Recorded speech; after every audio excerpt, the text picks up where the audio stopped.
हरियाणा विधानसभा चुनाव में जो ईवीएम को लेकर जो धांधली हुई है, जो वोटों के परसेंटेज बढ़ाए गए हैं, इन सब के बाद जो 20 complaint election commission of India को कांग्रेस की तरफ से की गई थी, उसके ऊपर कुछ भी कार्रवाई चुनाव आयोग ने नहीं की। इसलिए दो कांग्रेस के कार्यकर्ता ने कल सुप्रीम कोर्ट में पिटीशन डाली थी, जो सुप्रीम कोर्ट के सीजेआई चंद्रचूड़ ने डिसमिस कर दी है और उल्टा याचिकाकर्ता का कोई कहा है कि आपके ऊपर दंड लगा सकते हैं, कॉस्ट लगा सकते हैं, और उसको डिसमिस कर दिया है।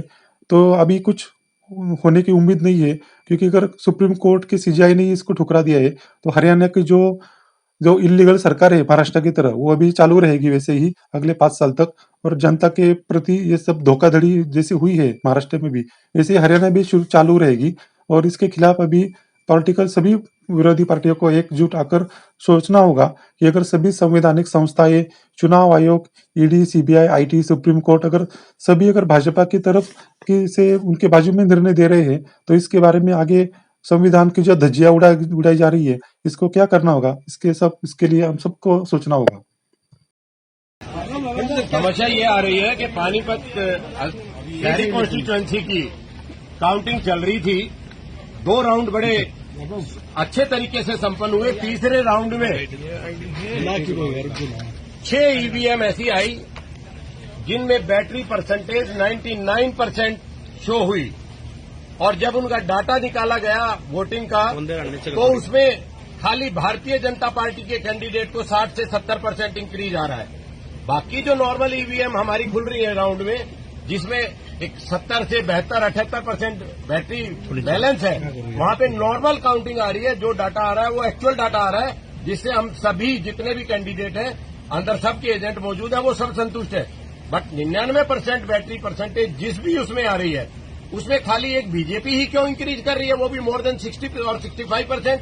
Question is this. हमने काउंटिंग रुकवा दी है। इलेक्शन ऑब्जर्वर जो हमारे काउंटिंग ऑब्जर्वर है वो रिजॉल्व कर रहे हैं। 6 मशीनें हमने उनके सुपुर्द करवा दी है। काउंटिंग पानीपत शहरी की रोक दी गई है, करा दी गई है। जब तक ये रिजॉल्व नहीं होगा हम आगे काउंटिंग नहीं होने देंगे। 99% का मतलब है बीजेपी धांधली कर रही है, मशीनों में गड़बड़ की गई है। और इस बैटरी से रिलेटेड चुनाव आयोग को एक एसएलपी का भी सामना करना पड़ रहा है। सुप्रीम कोर्ट में ये लिटिगेशन पेंडिंग है। लोकसभा चुनाव के जैसे ही हरियाणा में भी ईवीएम में गड़बड़ी की आशंकाएं हो रही है, और यहाँ पर हरियाणा के प्रोफेसर प्यारेलाल गर्ग ने यहाँ पर विस्तार से अपना विश्लेषण करके कहा है कि लगभग 14 लाख वोट ज्यादा बढ़ाए हैं उन्होंने इलेक्शन कमीशन ने, जिसकी वजह से लगभग 50 सीटों पर बीजेपी के कैंडिडेट जीत कर आए हैं। इसमें यह भी हो सकता है कि एक यूनिक नंबर की जो ईवीएम होती है, वो ही रिप्लेस करके उसी यूनिक नंबर की ईवीएम दूसरी रिप्लेस की जा सकती है। क्या है, इसके बारे में जानकारी लेना और इसका इन्वेस्टिगेशन होना बहुत जरूरी है, क्योंकि जो मशीन रिप्लेस की गई थी उसमें लोकसभा की जैसे ही इन्होंने अभी वोटिंग परसेंटेज बढ़ाया है, और जो टोटल वोटिंग उन्होंने बढ़ाया है वो लगभग 14 लाख है। ऐसा आरोप प्रोफेसर प्यारेलाल गर्ग ने किया है, और आंकड़े के साथ ही आरोप किया है। इसका जवाब इलेक्शन कमीशन को देना होगा। अगर ये सही है तो ये जनता के साथ बहुत बड़ा धोखा है, और इन सभी अधिकारियों के ऊपर देशद्रोह का मुकदमा चलना चाहिए। लेकिन इसी में कांग्रेस को भी ध्यान रखना चाहिए था कि तमिलनाडु में वहां के मुख्यमंत्री स्टालिन ने जैसे लोकसभा चुनाव के दौरान फॉर्म 17C का पूरा डेटा जो उनके कैंडिडेट्स को, उनके प्रतिनिधि को मिला था, वो उन्होंने वेबसाइट पर डाल दिया था। इसलिए जो इलेक्शन कमीशन का काम था वो नहीं किया था उन्होंने, इसलिए वो स्टालिन ने काम किया था। यहाँ पर हरियाणा में वो गलती कांग्रेस ने की है। उन्होंने सभी फॉर्म 17C का डेटा अगर पहले ही पब्लिश किया होता, तो ये ईवीएम में हेराफेरी की आशंका वहीं पर खत्म हो जाती, क्योंकि फिर इलेक्शन कमीशन को ये ऐसा कुछ करने का उनका मन नहीं होता, और ये नहीं करते क्योंकि वो चोरी पकड़ी जाती। इसलिए अब ये जो हुआ है, लोकसभा के बाद भी वोट फॉर डेमोक्रेसी और अन्य संस्थाएं, जिसमें ये प्रोफेसर प्यारेलाल गर्ग भी शामिल थे, उन्होंने भी ये सब आंकड़ेवारी दे के जाहिर किया था कि कैसे लोकसभा में लगभग सभी सीटों पर पड़े हुए वोटों से ज्यादा वोट गिने गए हैं, और जो इससे लगभग 79 सीटों पर भाजपा का फायदा हुआ है।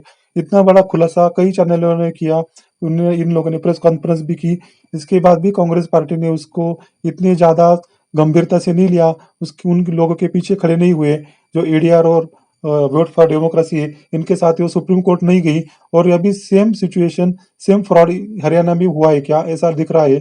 तो अगर ये फ्रॉड के ऊपर अगर कांग्रेस पार्टी और पूरा इंडिया गठबंधन मजबूती से इसके खिलाफ आवाज नहीं उठाता है, तो अगली बार ये महाराष्ट्र और अन्य जगह पर भी रिपीट हो सकता है। इसलिए इन सबके ऊपर इंडिया गठबंधन और सभी लोकशाही प्रेमी नागरिकों को एक साथ आकर इसके ऊपर आवाज उठाना होगा और सुप्रीम कोर्ट को खुद संज्ञान लेना चाहिए था, लेकिन हम देख रहे हैं कि किसी कोर्ट न्याय व्यवस्था की देश में किसी वाट लगी है, इसलिए उनसे भी कुछ ज्यादा उम्मीद नहीं की जा सकती। तो हम लोगों को ही इसके बारे में आंदोलन करके लोगों को जागरूक करना होगा और पॉलिटिकल पार्टियों को ये बताना होगा कि आगे वाले सभी चुनाव में फॉर्म 17 सी का डेटा अपने साथ लेकर वो डेटा पब्लिश करे, ताकि फिर ऐसी चोरी, ये हेराफेरी फिर से ना हो। और इसके बारे में प्रोफेसर प्यारेलाल गर्ग ने जो न्यूज लॉन्चर चैनल को जो विस्तार से इंटरव्यू दिया है, आप वो पूरा देखिए और पूरा इंटरव्यू उनके चैनल पर देखिए। और आपको इसके बारे में क्या लगता है कृपया कमेंट कर कर लिखिए और चैनल को सब्सक्राइब कीजिए। धन्यवाद। किया है। ये mister Rajiv Kumar, I name it, mister Rajiv Kumar chief election commissioner है, उसका एक सीईओ है, CEO chief election officer of Haryana. दोनों का वेबसाइट मैं देखता रहा। तो 5 तारीख को जब वोटिंग हुई, सब जानते हैं कि 7 बजे उन्होंने जो आंकड़ा डाला, उन्होंने बोला 61.19 61.19% वोटिंग हुई है। उसके बाद मेरे को किसी ने दिखाया, मेरे को मालूम नहीं पक्का है या नहीं, उसने बोला 11 बजे इन्होंने डाला था कि कास्ट पॉइंट 6% हो गया रात को 11 बजे 5 बजे। कितना सच है कितना झूठा मैं नहीं बोल सकता, क्योंकि ये तो इसी का है ना जो पहला मैंने बोला। दूसरा इसी का आंकड़ा, महब सिंह सैनी ने जब बयान दिया, जो मुख्यमंत्री हरियाणा के बनाए गए, कि जी हमने सब व्यवस्था कर दी, हम पूरा जीतेंगे। उसके आधे घंटे बाद 8:46 पे रात को 7 तारीख को 8:46 पे बोलते हैं कि जी ये वोटिंग परसेंटेज तो 67.9% हो गया, 67.9% हो गया। अब 6.7% वोट बढ़ा दिया। और उसका मैंने कैलकुलेशन किया कि 6.7% बढ़ाने से वोट कितनी बनती है, ये मैं बता रहा हूँ चार्ट। जो हरियाणा में कुल जो मतदाता हैं, कुल मतदाता की गिनती जो वेबसाइट पे बताई है इन्होंने, 2,03,54,350। इसका 61.2% करेंगे तो ये बनता है 1,24,45,634। अगर इसको जब ये बोलते हैं कि 61.6% हो गया, जो 11 बजे का बोलते हैं, वो बनता है 1,25,38,280।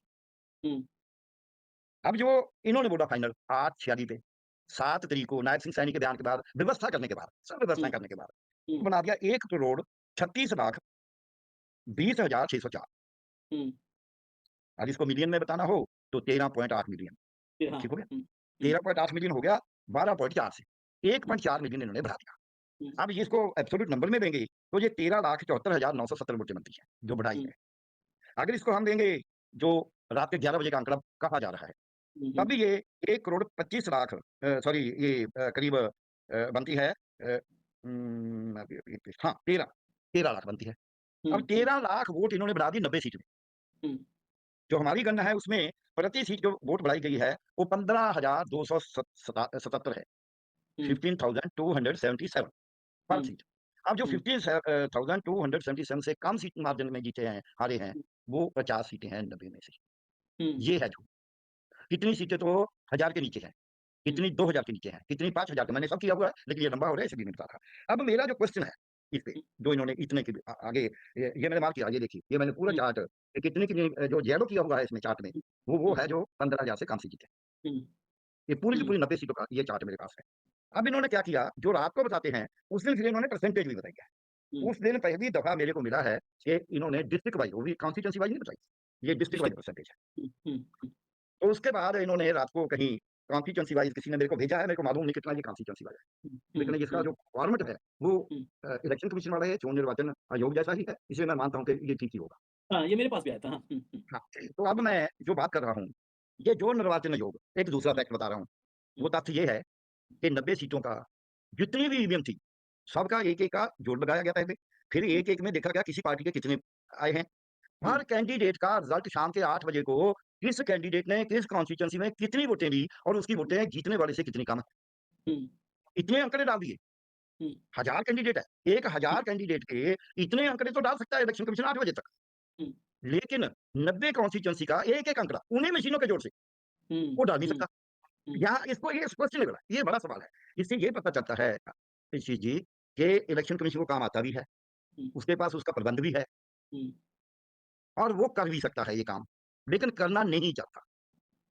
हम पंजाबी में बोलते हैं मन हरामी हुज्जती ढेर। The person who does not, जो काम नहीं करना चाहता वो बहाने करता है। हरियाणा में मुख्यमंत्री को बदलना पड़ा, और हरियाणा में अब किसान, नौजवान और पहलवान तीनों पे डंडा चलाया है, तीनों ही नाराज हैं। तो अब कैसा तिल्स्म आ गया है हरियाणा में, कैसा मान बदलाव कर दिया इन्होंने कि अब वो 48 सीटें भी, ये तो संभव ही नहीं है किसी रूप से जब हम मुकाबला करते हैं दोनों चीजों का। तो इसलिए ये हेरा फेरी के बगैर कुछ ये ऐसा ही है जो बच्चा नालायक हो उसको पूरे नंबर दे दे कुछ।